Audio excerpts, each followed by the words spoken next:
Hello, everybody, and welcome to Around the Layout, where model railroaders come to tell their story. My name is Ray Arnott, and it's time for the October What's Happening in Model Railroad segment. And if you hadn't noticed, there was no September one because September was quite an odd month, but we're going to get everything back on the rails, and there's no better guy to do getting things back on the rails than the editor of Model Railroad News, Tony Cook. Tony, welcome to the show. Hey, Ray, how are you doing? Yes, you did have a busy September. I had a very odd September. Odd September, yes, is a better term for it. Which was busy, then not busy, then very busy, then not feeling well, and it just turned into a very... I think I recorded one show in September at all, and then I had the whole month off, and I finally have got some shows, and thankfully I've recorded a few before then, but we're back on track, and we've got you on the show, and I'm happy to talk about what's happening in model railroading with you, because you've got your finger on the pulse and know all these new releases coming out, and these are always exciting. And boy, they just seem to come at all times, don't they? It is amazing. And there's a lot of new stuff coming. It's hard to believe we're this far into 2022. 2022 is about to wrap up here before we know it. And holiday season stuff is right around the corner. And I would like to start with, a train set for Christmas is always a classic. And I get asked those all the time, what's a neat set? And you have a lot of hobbyists that are, more serious, maybe not rivet counters, but are looking for something, interesting or different for a train set. And there's one, and I'm still trying to track it down. I believe it's out. The last time I spoke with them, it's from Diecast Masters, who you would not immediately think of as, they make model trains. I'm sure most guys in the hobby know Diecast Masters for like the Caterpillar and other equipment that they make, the little diecast miniatures in various scales, including HO. They do some HO things. Right. And what they've done, it looks like they partnered with Walthers, and they've got Walthers SD70 Ace, which would be the mainline model series from Walthers, as well as a 60-foot trailer train flat car. And they've added two of their CAT prototype. One is a railroad wheeled excavator, so it's got like the little small wheels to run along the track, and it's got like shovel on its front, and then a classic road grader. And again, both these are die-cast metal made, and they're HO scale, and they fit on the flat car. And then the set also includes, it's got a tank car and a box car. Again, these would be Walthers. One is a 3-dome tank car and 50-foot, I think it's a CSX box car. And it comes with a Lupa-Track and a power pack, basically everything you need to get started. So it is a starter set, but interesting in that, it's not the usual caboose and a couple of cars, and that it's a nice working set with the two. If you take it out of the box, this is already making me nervous thinking about giving this to somebody and letting them take it out of the box and start playing with this equipment. Because suddenly I pictured, these beautiful die-cast miniatures actually shoveling sand in the sandbox. And it's like, oh, all right, I could probably give the thing as a gift, but I'm going to have to leave because I don't want to be here to see that. But anyhow, the set is available or close to it. Last time I spoke with them, because we were trying to get it into our December issue, and I don't think it's quite available yet. You may have to do a little bit of looking for it, because again, it's not something that maybe your hobby shop might automatically have, but diecastmastersamerica.com, and then you can look through their products and see it. So you may have to do a little bit of looking, but whether you're a collector, I obviously want it for the collectability part, so I'm going to get one for my collection. But as a starter set, it's an awesome piece to have. It comes with an oval of track, and again, basic power pack. It's a DC setup, and really nice quality too, in that it's the Walthers mainline 70 Ace. That flat car, that 60-foot flat car, is a great model. So some neat stuff too if you wanted to start somebody, with a little bit above average set. And price wise, I'm trying to remember now what its MSRP is, and I'd have to look. I had it in Model Railroad News a few months ago. But again, that's kind of the one I think to look for this holiday season, as far as kind of a unique and different, whether it's a collectible or an actual starter set, to turn somebody loose in the hobby with. That it is a neat piece, and it's all decorated in the SD70s in that Progress Rail livery, which is a neat looking scheme. Yeah, that 100th, I think it's a 100th anniversary scheme that's on it. Is that correct?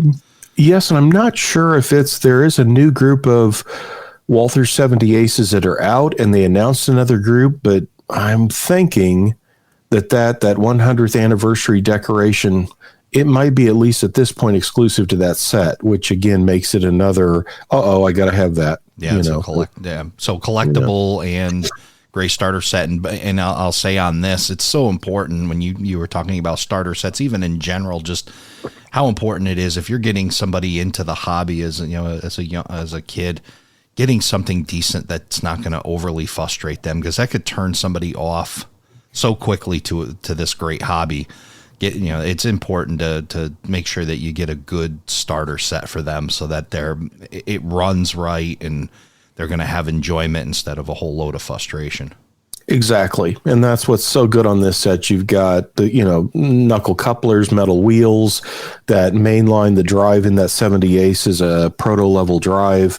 It comes with what would have been the Lifelike's nickel silver roadbed track that Walthers now sells. So it's got a good roadbed track setup. I mean, it's easy to set up. It's a good looking set and it works well. So checks all the boxes as far as, is this something that 2 days after Christmas, it's going to be, well, I can't keep the track together, or it doesn't, it's not working. No, this is a fantastic set. Yeah, with something that's fairly easy to set up and expandable. And you can get some additional Walthers track, maybe some turnouts, and you can kind of make something on a 4x8 sheet of plywood kind of thing and get somebody started in the hobby. So excellent. This is a great release. Absolutely. I mean, I would say for like the 11, 12, 13-year-old, it's probably rated 14 and above, but, it would be perfect. So right up my alley too, then. Yes, if it would excite a 12-year-old boy, it's like, oh, I got to have one too. So there you go. And then we're going to go all the way to the other end of things for Eastern Seaboard models. Are you familiar with them? I am not. Oh, wow. But I want you to tell me about them. Are you primarily HO or an N-scale guy, or do you want to admit that? I'm an HO guy, but I'm not. I don't have anything against anybody that's from Z to any other letter of the alphabet they want to choose. So I agree. I tend to get hooked on about anything if it's cool. Eastern Seaboard Models has been around for many years. It's a gentleman in New Jersey that's had this small company and primarily has been in scale and great quality stuff. I've got a couple of guys on my staff, Justin Sobeck and my assistant editor, Shane Mason, are both N-scalers, and anytime there's an Eastern Seaboard release, I always hear about it from them as quick as I get an email on it from the company. Well, they have got 2 HO cars now. And as I said, this is absolute high-end and kind of a specialty piece. It's the Magor and Pacific Car and Foundry 40-foot insulated heated boxcar in state of Maine decoration. So at a glance, it looks like a 40-foot ice hatch reefer, but there's no ice hatches on it.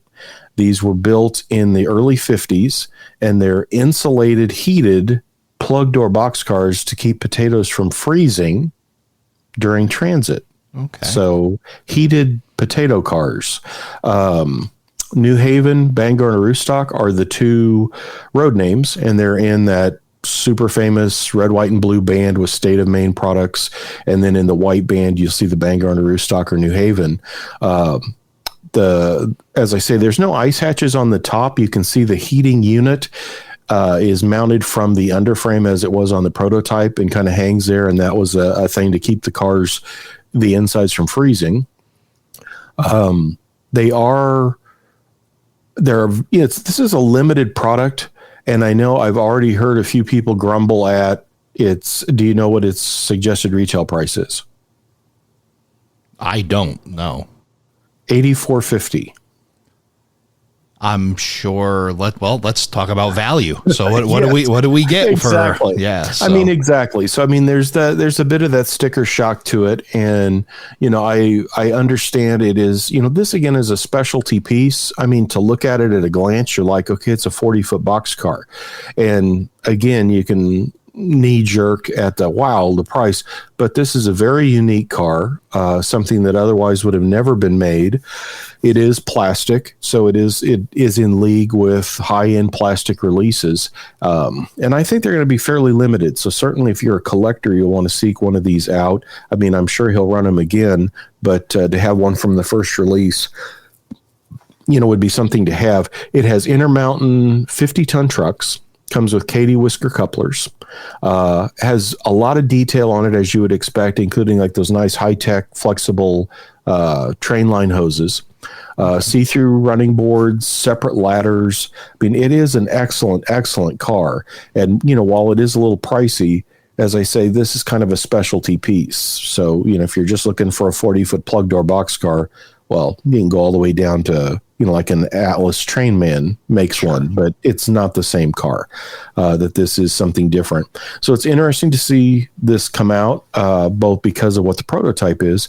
And again, this is a first HO release for Eastern Seaboard models. So I'm interested to see how it does and where it goes, but those are available now.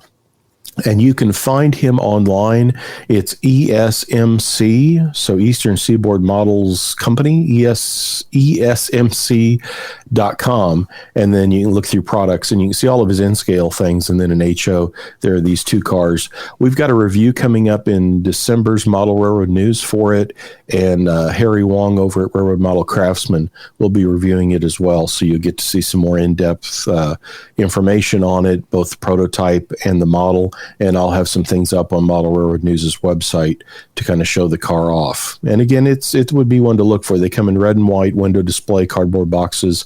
I'm trying to think now on who distributes his product. I'm not sure if like Horizon Walthers has them or if hobby dealers need to go direct. You can certainly buy him direct from his website as well. He sells things. So again, something to look for, if you're a collector or a New England prototype operator, that these would be like late 50s, I would guess up into the 1970s that they would have been around and maybe in use, but certainly interesting. And, this is one of those I would see like some years after it came out and go, who is this? What was this? Where did this come out? Right. So this is kind of that staying on top of all the different things that come out and not missing. This is one that you don't want to miss as far as, I didn't even know they did HO. So if you're an HO person exclusively, again, Eastern Seaboard Models, you can Google that and find out more on it. Yeah, so you'll definitely, when you go to the page, go to products and under products, HO scale, and it comes up, and I'm seeing the 4 different road numbers in each release and a lot better photos too. He's actually got detailed photos of each road number as well, if you'd like to look at that. And again, the little bit of sticker shock, but kind of part of the course to kind of these, more detailed, I don't know if you would, the debate, if you'd want to put it on the road for an operating session, but definitely something you would want to put on there for, if you're doing photography of your layout. These would definitely photograph well, in that era. Exactly. No, and as you say, again, the sticker shock thing, but there's so much now that comes out in plastic that in a way would have been a brass release some years back. And I think a way to look at a lot of this is this a regular plastic model release, from like a Walthers or Bachmann or Atlas or Athearn, or is this really kind of a specialty small release from a small company, and it is more like a brass import run? And when you think of it that way, had, say, a brass person like Overland done this car, it'd probably be a couple $100. So here it is, same quality plastic car for about half the price. So in a way, compared to, again, this might have only ever been done as a very limited brass import some years back, it would have been a lot more than $84.50 probably. So absolutely. So yeah, but yeah, very nice car. Something definitely, if you have an Eastern based railroad in that era, pulling cars out of Maine, moving potatoes around, And I guess this kind of goes in theme with our prior conversation about the weather changing. So I guess you would need the heated cars as the frost and freeze starts to come in, and we're heading towards those cold months. When he announced these, I was not familiar with the prototype and started reading about it, and never realized that you would actually have to have a car that would keep all those potatoes from turning into a block of ice that you couldn't get back out of the car. So it's like, oh, how I never realized that they would have heated cars like that to keep things from freezing up. How are you on commuter stuff? Are you in an area that has commuter trains? I'm in Connecticut. We have a lot of commuter trains. Oh, of course. So. And see, I'm really not. I'm in the Kansas City area. We do have light rail now, but commuter to me has always been, other than the few times I'd be in the Chicago area, I don't see that much. But boy, Rapido trains has really been going big time into commuter things. And I assume you saw, in fact, it was announced just this last week that F40 PHM-2, which is that kind of blunt nose version of an F40, and these were only made for Metra in about 1990-91, and there were 30 of them. And some of I think all but one is still in service. It's an interesting looking unit. I remember this look. I think EMD's F69 built in the late 80s, which I thought would be the follow-up to the F40s for Amtrak, but then didn't turn out that way. They ended up with General Electric's Genesis P40 and P42s, but there were a couple of F69s built with, where it basically has an F40 nose, but where the nose would go back and then up to the windshield. The windshield is just sloped and meets the front of the nose. So they have kind of an interesting look. Again, Metra is the one that had them, and now there's that neat silver with red Burlington Heritage unit, which is in Rapido's announcement. This is HO scale, new model built on their F40 platform, which Rapido has now done F40s in a couple of different production phases for Amtrak. The F40s, -2Ds, that were via prototypes. They've done the neat non-powered, the cabbage cars, where they took the F40s and removed the prime mover and gave them the door on the side so they can be a push-pull cab control and carry baggage in them.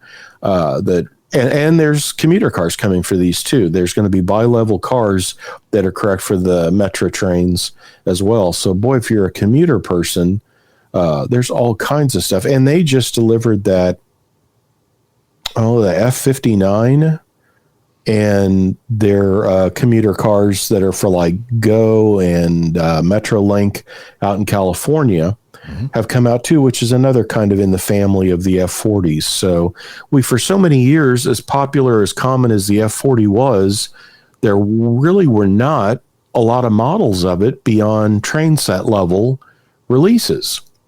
When it first came out, you had Lifelike and Bachmann did, again, kind of a train set edition. And then in the 90s, Bachmann took theirs and made it a Spectrum. And then Walthers had a Trainline F40. And then Cato brought out an F40, I think, in the early to mid-2000s. So it seems like it took forever for a real quality group of all these different F40s to start hitting.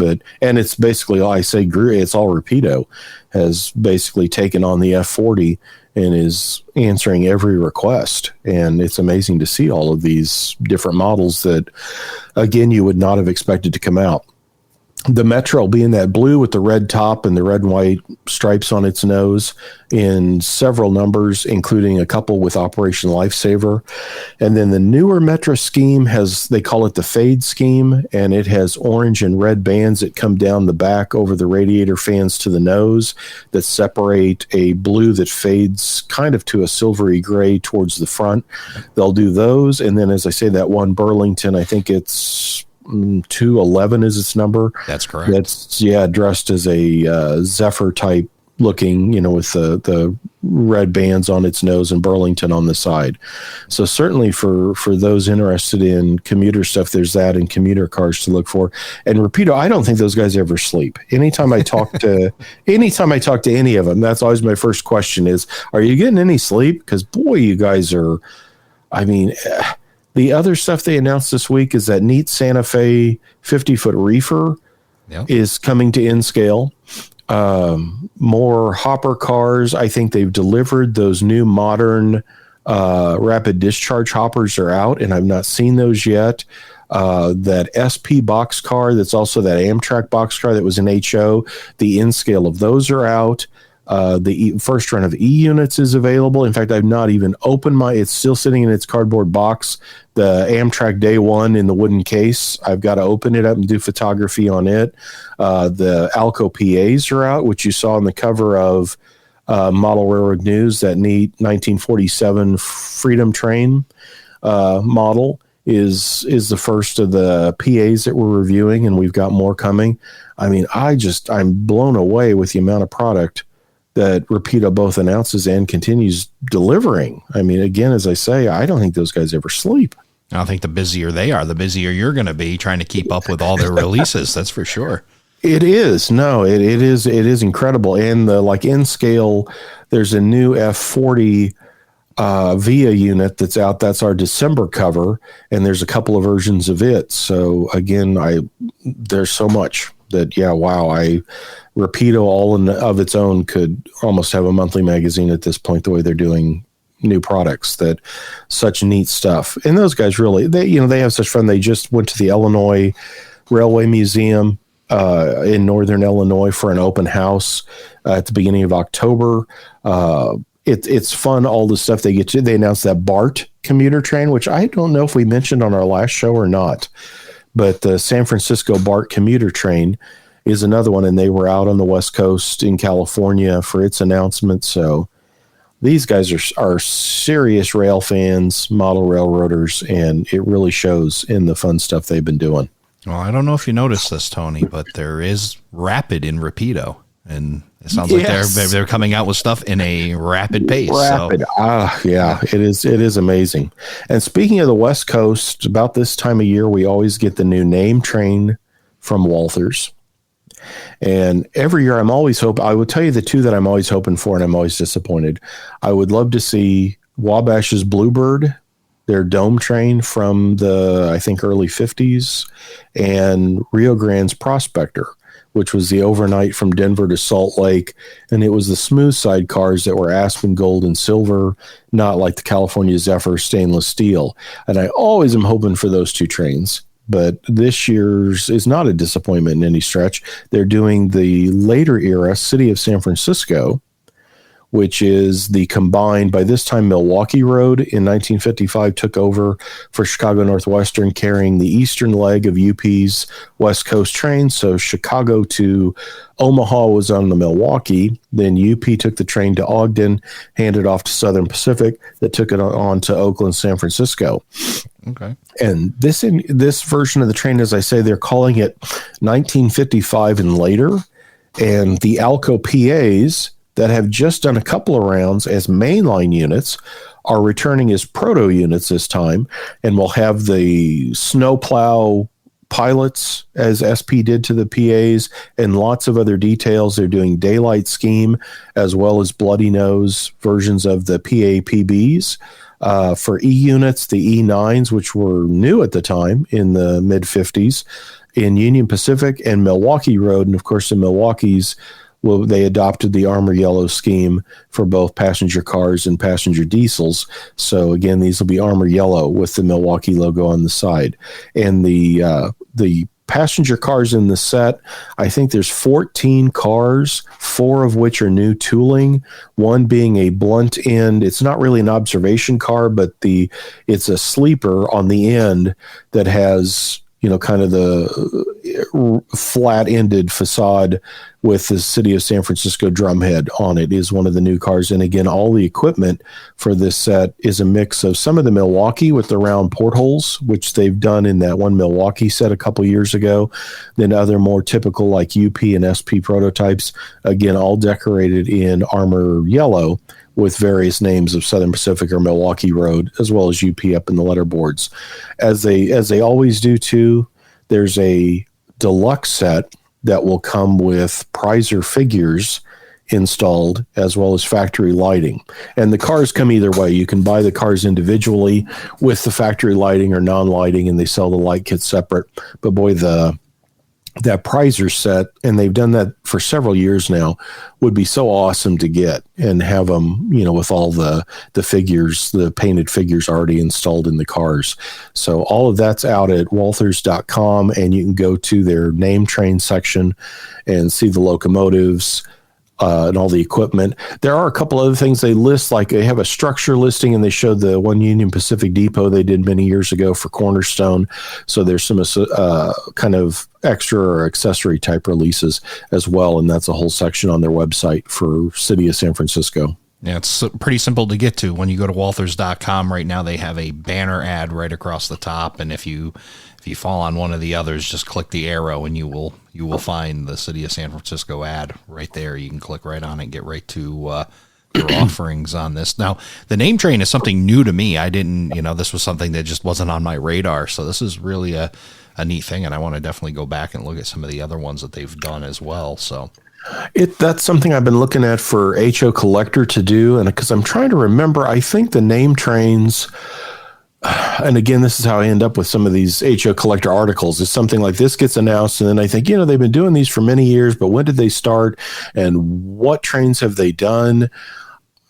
Again, without doing any research through my reference books, I want to say it was a Union Pacific or Santa Fe, and probably around 2000, and it was either the Super Chief or maybe one of the UP trains. And back then, I think they might have that first UP train might have even had River Rossi made passenger cars for it, because Walthers didn't have a full line of cars yet. But again, I might be confusing like an excursion, release that was done about the same time. But I know they've done the Santa Fe trains, Chief, Super Chief, El Cap, the Great Northern Empire Builder was a train. It looks like the El Cap was the first one that they did. Is it? Okay. And then they did. You should be reading these. I can't read these names. This is all you. But what's it? The Hiawatha? For the Milwaukee, and that was a really neat set, because they did the Superdome car for that, and that neat Skytop Lounge observation car. There's a lot of neat cars in that set. So I mean, for passenger train fans, these are beautiful sets, and then the cars again get to show up if they made it to Amtrak or in other versions, so they become part of the Walthers catalog, and you do get them outside of these specialties, series sets. And these sets, as they usually do, this is a long process. If you're thinking, okay, I'm going to order this and have this, it's all going to hit at once. Between the locomotives and all the passenger cars, we're talking more than a year. In fact, I think it's the first time I saw 2024 listed as a delivery date for some of the City of San Francisco releases. It was like, wow, okay. But, again, that seems like a long way away, but with 14 cars, PAs, E-units, I mean, so many things to do, and they spread them out, across, again, about a year plus. So I think some of these will go into 2024 before they deliver. But yeah, the name trains that'd be a neat series for HO Collector to look at and basically point out, the unique cars that were in each. Oh, and Pincy things, they've done Broadway Limited. They did a New York Central 20th Century a few years back. So yeah, there's tons of these. Walthers, really, that they have made a name for themselves in the name train world for passenger cars, which is so nice, because for so many years, I mean, growing up as a kid, there were for scale length cars, you had like Concours, plastic cars, and River Rossi through AHM. Yeah. And they were nice cars, and all of them had a prototype or a suggestion of a prototype, but a real, pick and choose type thing. Like the River Rossi cars only had the Broadway Limited flat in observation, which is great if you're a Pensy guy, but not so much for, some of the other roads. So again, there was a lot of that stand in, or no, that car doesn't exist, but here's this or that. So it was hard to put together a truly accurate looking train. And it's amazing to think now that these kind of things are done with this depth and so many. Again, it's as I just keep thinking of other trains the Pierre Marquette was another that they did when the NMRA shows at Grand Rapids, Michigan years back. They did a Pierre Marquette train. So you could have a whole collection of nothing but Walthers name trains. A rough count gives me 21 different ones they've done now, but wow. If you want to check them out, walthers.com/name-trains. Pretty simple to get to. So walthers.com/name-trains. We'll get you to all the ones that they're doing, that they've done, including the new release, the City of San Francisco. The other Walthers thing I want to mention is a mainline release. It retails for $31.98, and it is a Pullman Standard 10.6, which for the review, I say no sleeping in this Pullman 10.6, because you think of a 10.6 and you think of a sleeper. It's a 10-foot, 6-foot combination sliding door, excess height, high cube boxcar, which would have come out in the mid to late 60s. And would have been built into the 1970s. I always like these big cars, whether they're the full like 85-foot high cubes or like these 60-foot cars that are made by a number of people. Intermountain has one, Atlas has them, and then this Walthers has done that single slide sliding door car has been out for a while. This is very similar to that car. It does have separate ladders, separate in railings, see-through crossover platform, cushion couplers. It's a neat car, and these big cars are always kind of fun looking. The Union Pacific's probably the eye catcher of the group in silver roof and armor yellow sides with the big UP, or in Union Pacific Railroad when they called themselves a railroad for a few years there in the 60s. And then the automated way map of what was the UP from Omaha West at the time is on the other side of the car. So if you're into like 60s, 70s rolling stock, this is one to look for. This is mostly new tooling. Looking at it, they've obviously shared some of the ends and roof, I think, from that past 60-foot high cube boxcar, but it's a nice release, and in this day and age, $31.98 for all the separate things on it. Again, another solid mainline freight car release from Walthers, which I don't know if it's the decoration on them, the quality of them, or the price, or all three, but I find myself taking more and more of those home when I'm at a hobby shop. Like, oh, I like that paint job. And again, at about that $30 price tag, it goes in my basket without thinking about it. So. Yeah, absolutely. Those $30 whatever range, makes it an easy choice for sure. Mm-hmm. Broadway Limited is where I wanted to go next. Yes, let's go. And wow, always great steam stuff from Broadway. Lots of diesels. They've got their SD45 is coming out soon.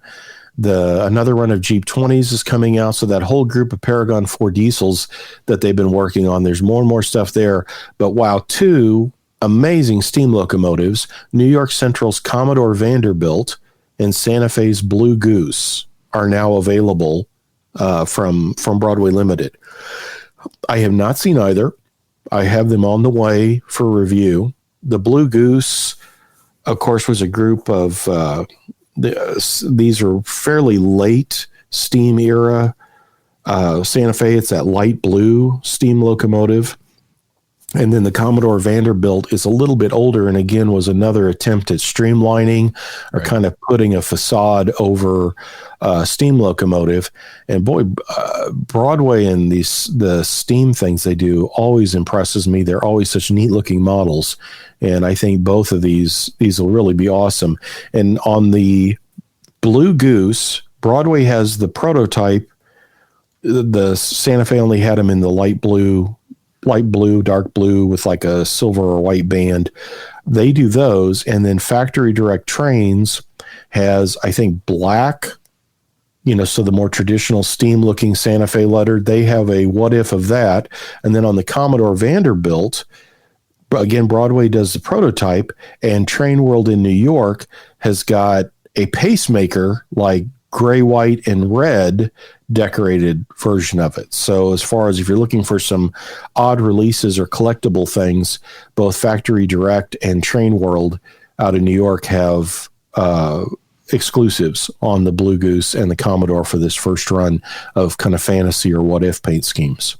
Very nice. Yeah, I'm looking at the red and gray right now. That is a sharp looking unit there. So They're amazing pieces. I believe those have smoke units in them as well, and they're fine running. I don't think I've ever put a Broadway steam locomotive on the rails for testing and not been impressed with what it did. Now, you had asked as we were starting the show, you wanted to talk some trash.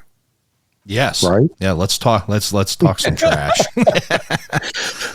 Now, these cars, I think you mentioned you see them. Yes. And I know we do get them a little bit. I kind of split my time between Kansas City and Texas, and I've been looking for them. My assistant editor says he has seen them in Kansas City, but National Steel cars, 6,400, so 6,400 cubic foot.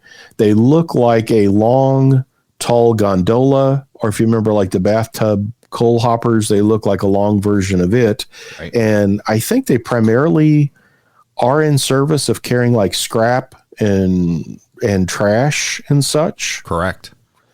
And this has been a project that Otter Valley Railroad in Canada has been working on for the last couple of years. And he's shown me progress as he's been putting it together. And I've got pictures in November's Model Railroad News of one of his early samples. And what did you think looking at the pictures? I think for a first effort, he's found a really good supplier in China. I think those look excellent. Yeah, absolutely. They're very sharp looking cars. And obviously the one that appealed to me the most of the run they were doing was the Oak Ridge car for a couple of reasons. One is Oak Ridge is not too far from me, a couple hours to the west in Danbury, Connecticut.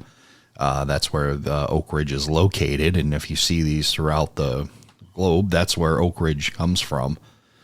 And I would never, ever encourage anybody to put graffiti on a car. But I think someday somebody's going to put "the" and "boys" at the end of it, and it's going to say the Oak Ridge Boys on that car.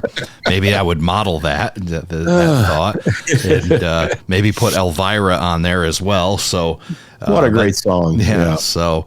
But it's neat to see for me, when you see a car being produced that you're like, I've seen that, obviously the big names you do, but something very niche like that trash hauler in Connecticut, to see their cars being produced, especially by some, being, introduced by a company out of Canada.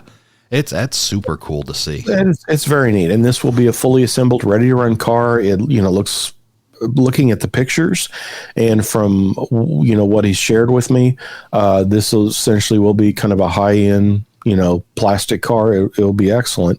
And then, as happens in the hobby, and I've mentioned this before other places, but I think it's a rule, and I don't know where the rule was first written, but in the hobby we go from, man, I wish somebody would make a model of, to, well, which of the three would you like to buy? That we always end up with none to a flood, and Athearn has announced Genesis versions of this same National Steel car gondola. It's going to be an HO and N scale. The Otter Valley is HO, and Athearn has announced this project, but theirs is a little further out. They're talking about multiple versions of it, but again, it's still kind of on the preliminary side. I don't think it has an official announcement yet. I've got plans, like line drawings that I've shared in November's Model Railroad News.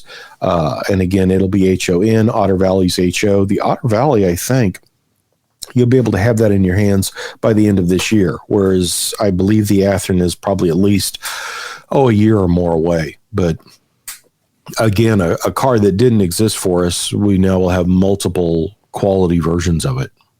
Yeah, which is very neat. It's neat to see, options out in the marketplace that are coming out with these different manufacturers, or people like that are, throughout, not only just dipping their toes, they're just diving headfirst into some of this manufacturing stuff that they've never been doing before. So it's just a neat thing to see and benefit, again, all of us. And again, I think we talked about this in our last conversation about where are all these, companies coming from with cars and products and things, just seemingly, out of the blue, but it's the same quality we know from the big names. And again, Otter Valley Railroad, this young guy that, took over and runs that shop and does things, he is a sharp guy. I've done shows with him before when he's done live events. He's a great supporter of the hobby, and it's neat that he's really taking it upon himself to do this, because again, Otter Valley Railroad is essentially a hobby shop, right, and yet they're also going to now be a brand selling these gondolas. So that's a neat thing. The last one I wanted to bring up is it's kind of a new car. It's not a new car in HO, but I believe it's a new car in N, and its ads and the promotion for it has caught everyone's attention, and that's ExactRail's new waffle box car. Well, yes. New run of waffle box cars, and I guess all new for N scale. The ads, if you've seen them both online, and I believe there's an ad in November's Model Railroad News that it basically looks like a pancake syrup, the way they've written their waffle or ExactRail name. Yes. And I think they did a video for it too. They may have. I don't know if I've seen the video, but I definitely saw the ads, and it's going to make you want to buy a boxcar and get a nice tall stack of waffles as well. Exactly. Yes.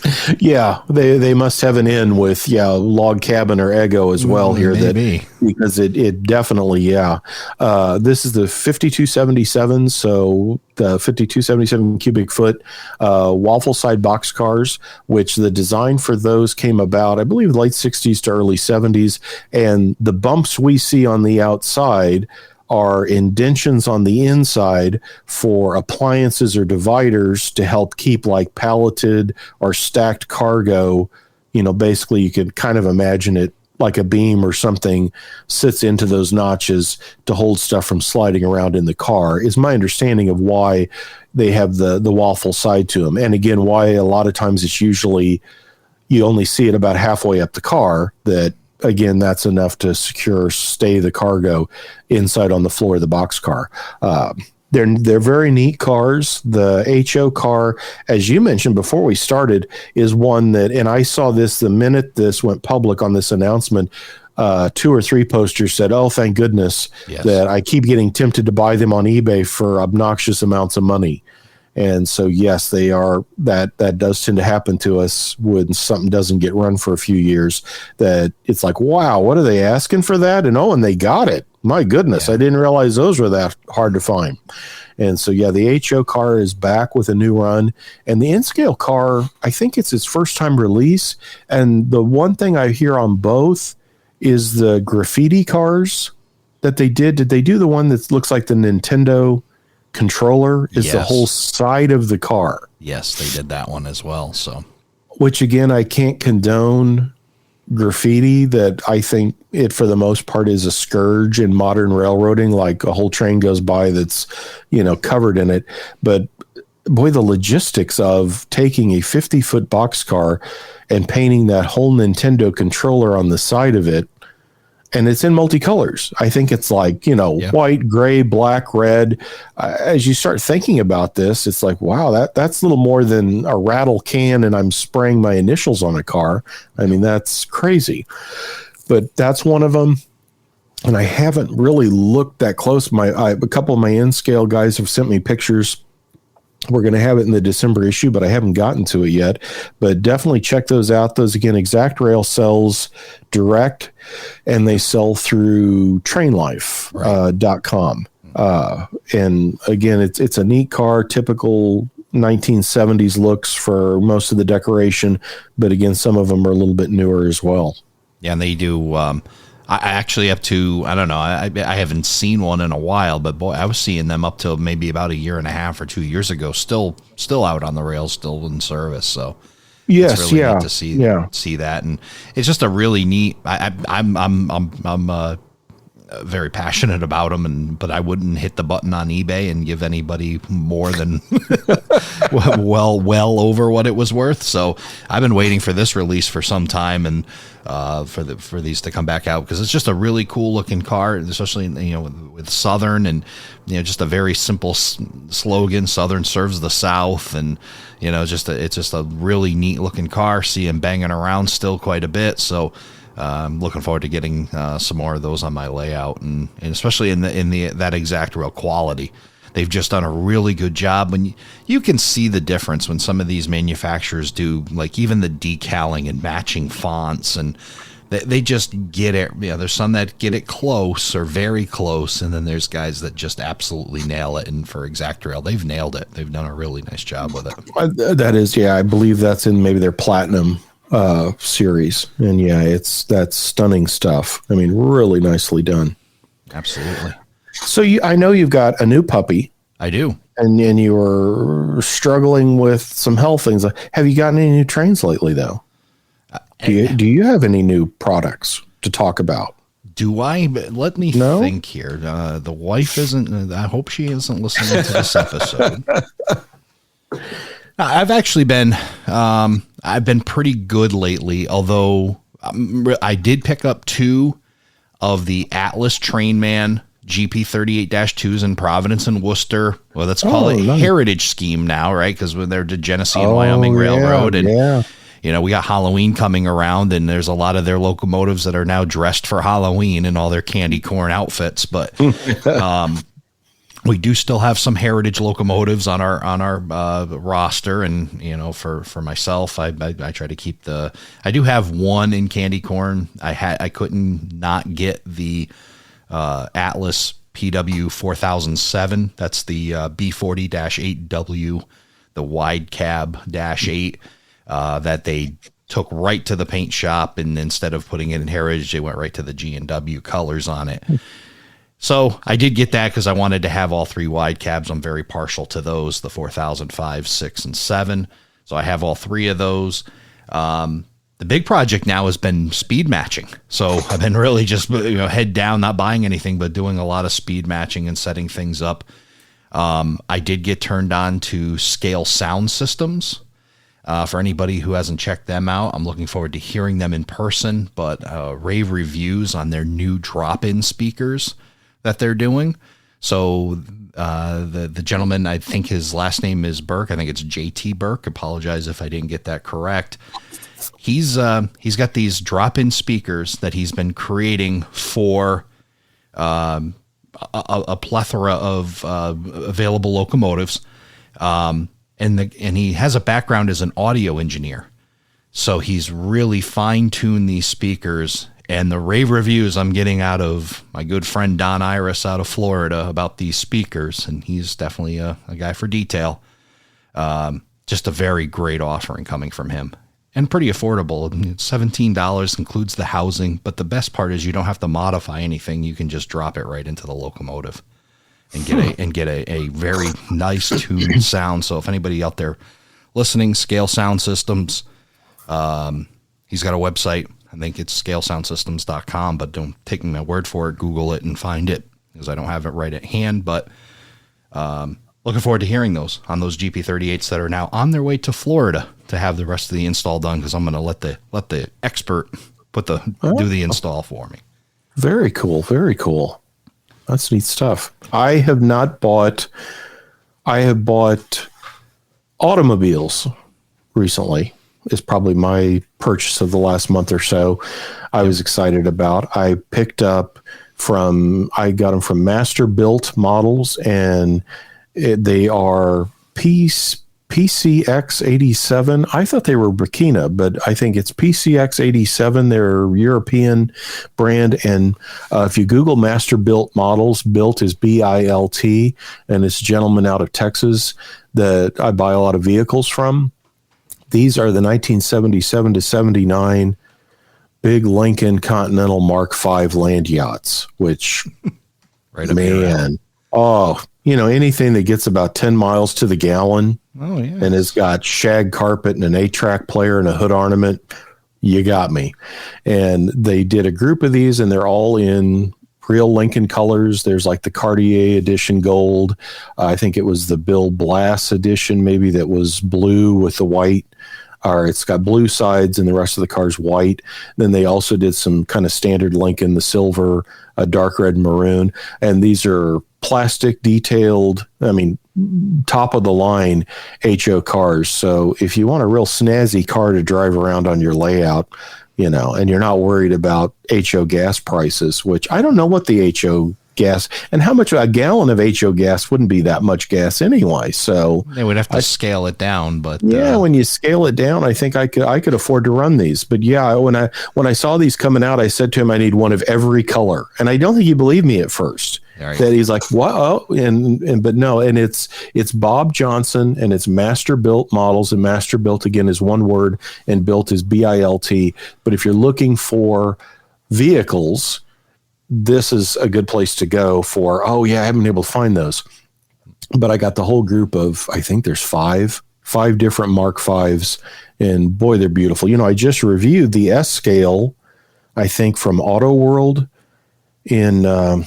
I can't remember if it's already out. Was it in the November? I reviewed it might have been even September or something, the 164th, because I always complain, boy, those S scale guys can tell you, man, I wish they made more stuff in S. And I always just shrug and go, you get all the cars though. That's right. You can fill a parking lot in an auto rack like we can only dream about. Right. And I had just reviewed that Mark V, and I had a couple of emails from readers saying, oh, I love it when you do cars. It's always fun because I always usually I collect old car brochures. So, and I'm a big Ford Lincoln fan. So I already had the Mark V brochures. So I shared some pictures from those in that review.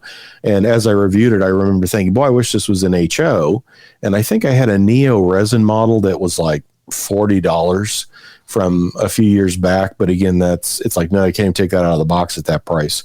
But then with these as a more mass produced piece, it is just a beautiful car and one to look up. So that's, again, it's not actually a train, but it is HO. Yeah. And I'm excited for that. Oh, and no, I did buy a train, and it's going to be in December's Model Road News train set things from Train World. I picked up my first ever S-scale train set. Speaking of S, I got the American Flyer, which is from Lionel, Texas and Pacific Jeep set. So it's like a Jeep 7 and like a flat car with a piggyback, a handful of equipment that's all dressed in Texas and Pacific, like 1950s look.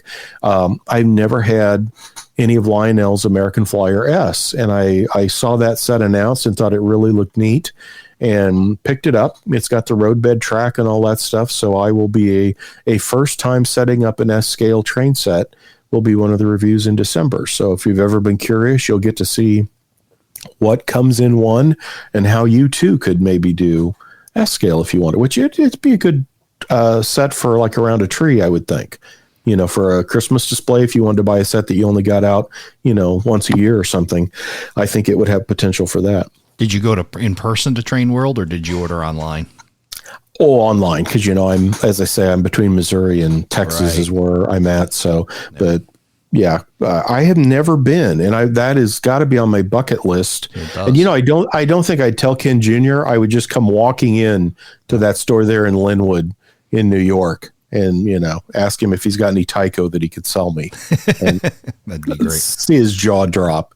But no, Ken's a great guy. And yeah, I'd love to see I've never been out to their stores, but as a lot of folks do, I buy a ton of stuff from Train World. A great place if you're into trains, or if you're into The Sopranos. You definitely got to go to Train World. Exactly. Yeah, it's world famous. Yeah, right. How about that? That's very cool. Anybody's not seen that, look that up, where Bobby Bacala got whacked in Train World.